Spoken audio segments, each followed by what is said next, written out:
আজ থেকে শুরু হয়ে গেল future cup 2025 tennis cricket tournament. বিগত বছরের ন্যায় হলদিবাড়ি হাই স্কুল ময়দানে 12টি দলকে নিয়ে শুরু হলো এই ফিউচার কাপ 2025। আজকে প্রজাতন্ত্র দিবস উপলক্ষে জাতীয় পতাকা উত্তোলন ও ফিউচার কাপ 2025-এর পতাকা তুলে খেলার শুভ উদ্বোধন করেন যথাক্রমে মেখলিগঞ্জ মহকুমার সমাজসেবী ডক্টর অঙ্কিতা অধিকারী মহাশয়া এবং হলদিবাড়ি থানার আইসি শ্রী কাশ্যপ রায় মহাশয়।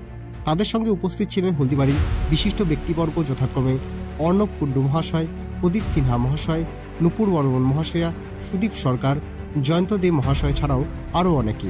ফিউচার কাপের আজ প্রথম খেলায় সকালে মুখোমুখি হয় JKYS বনাম মাজার শরীফ হলদিবাড়ি।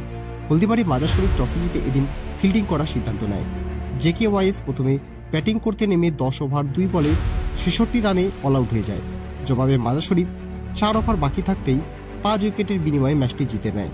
ম্যাচের সেরা নির্বাচিত হয় রিয়াজ।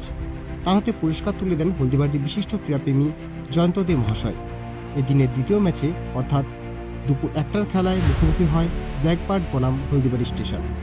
ব্ল্যাকবার্ড এদিন টসে জিতে প্রথমে ফিল্ডিং করার সিদ্ধান্ত নেয়। হলদিবাড়ি স্টেশন প্রথমে ব্যাটিং করে নির্ধারিত 12 ওভারে 8 উইকেটের বিনিময়ে 74 রান করেন। জবাবে ব্ল্যাকবার্ড হাড্ডাহাড্ডি লড়াইয়ের পর মাত্র 1 উইকেটে ম্যাচটি জিতে নেয়।